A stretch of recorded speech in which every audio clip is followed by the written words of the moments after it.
La vidéo, c'est un média, je pense, qui est sympathique parce que ça se partage facilement, parce qu'avec les commentaires, c'est simple pour les spectateurs de poser des questions, d'en discuter entre eux. Je pense qu'il y a un niveau d'interactivité qui est bien plus élevé que dans les autres médias et que c'était plus intéressant de parler de sujets pareils en vidéo plutôt d'une autre manière. Est-ce que vous avez un processus différent que si vous écriviez juste et partagez en article, ou est-ce que vous avez un autre processus pour la vidéo? Je fais beaucoup de recherches en amont et ensuite je trouve naturellement en fait des liens entre les divers sujets. Je les connecte, je fais un plan, je rédige la vidéo et après il y a parfois des choses qui me viennent un petit peu après, donc je retourne certains passages. Mais la plupart du temps c'est un script que je fais et que je tourne tel quel. Et vous les trashers, est-ce qu'à votre avis la vidéo est le moyen le plus efficace de transmettre de l'information?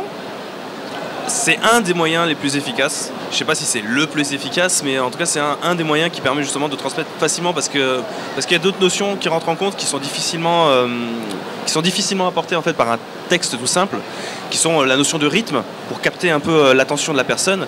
Et c'est justement intéressant d'utiliser des méthodes. Je vais peut-être faire un peu mon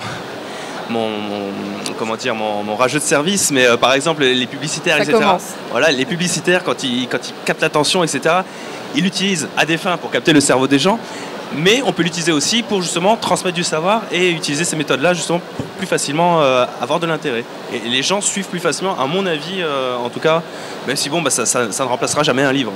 C'est vraiment deux mondes différents, mais on ne peut pas imaginer qu'il y en ait un qui va prendre le pas sur l'autre, je pense. Et il y a vraiment l'importance du livre, parce que c'est énorme, c'est un énorme contenu de connaissances qu'il y a à l'intérieur. La vidéo, on est là, à la limite, je pense que la vidéo, ce qu'elle peut amener, c'est cette envie-là de découvrir plus. Voilà, je pense que ça peut amener ça, même si on a des connaissances qui peuvent être pertinentes données dans la vidéo. Dans une démarche de vulgarisation, par essence, on ne peut pas tout dire sur un sujet.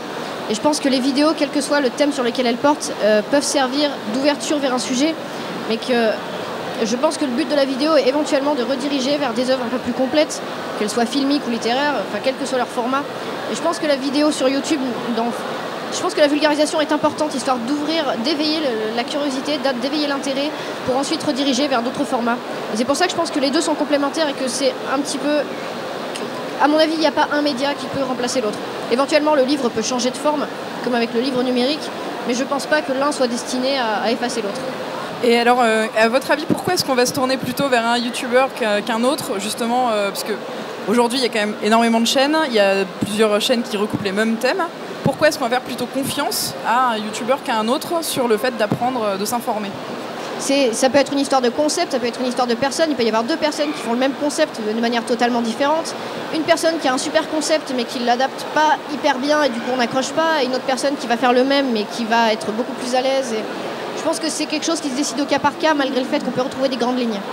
Il y a une histoire d'idées préconçues sur ce que doit être un scientifique et il y a aussi une histoire, aussi, je pense, quelque part de montage et de style qui est apporté à une vidéo. Si moi demain je me mettais à faire exactement la même chose en reprenant les textes par exemple de Dirty Biology, j'aurais beaucoup moins de succès parce qu'il a sa patte à lui, il a son truc, il a sa méthode de montage, etc. Donc il y a ça aussi à apporter là-dedans, quoi. Et vous pensez du coup que YouTube ou les vidéos en tout cas de vulgarisation doivent devenir un nouveau rouage du savoir et de la connaissance ? Est-ce qu'il faut revoir notre façon d'apprendre en fait ? Je le dis haut et fort, il faut revoir la manière de transmettre les connaissances à l'école et surtout en école primaire. Et je pense que la vidéo pourrait apporter quelque chose, à travailler de concert avec les enseignants par exemple, pour permettre de faire des vidéos qui soient utilisables en classe.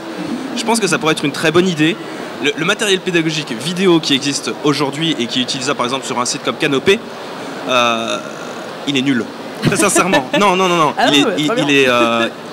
Il y a du mauvais matériel, il y a une mauvaise gestion de tout ce qui est ressources humaines pour le montage, etc. Franchement, c'est dommage. C'est dommage parce que, par exemple, en Bulgarie, il y a une utilisation massive de nouvelles technologies, que ce soit de la vidéo, que ce soit de logiciels, etc., pour justement transmettre la connaissance.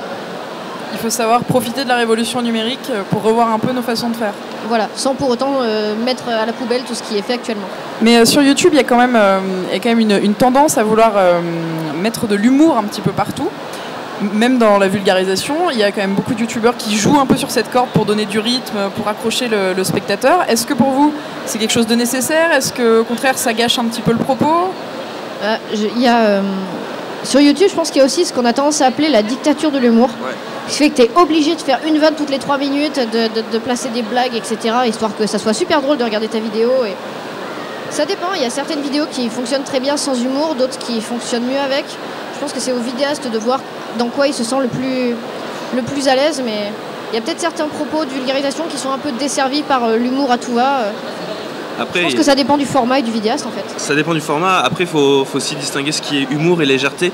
Et il y a beaucoup de vulgarisateurs qui sont plutôt légers plutôt que de faire de l'humour et de mettre de la vanne à tout va. Il y a ça aussi, quelque part, si on cherche à vulgariser, il faut rendre le propos plus léger. Donc pour résumer, il faut que la vidéo trouve sa place. C'est encore pas tout à fait défini, c'est encore un petit peu à l'état d'essai, mais elle a un rôle à jouer dans la transmission de connaissances. Je pense qu'elle a un rôle complémentaire, oui. Il y a un bon rôle complémentaire, je suis d'accord. Merci beaucoup, c'était très intéressant.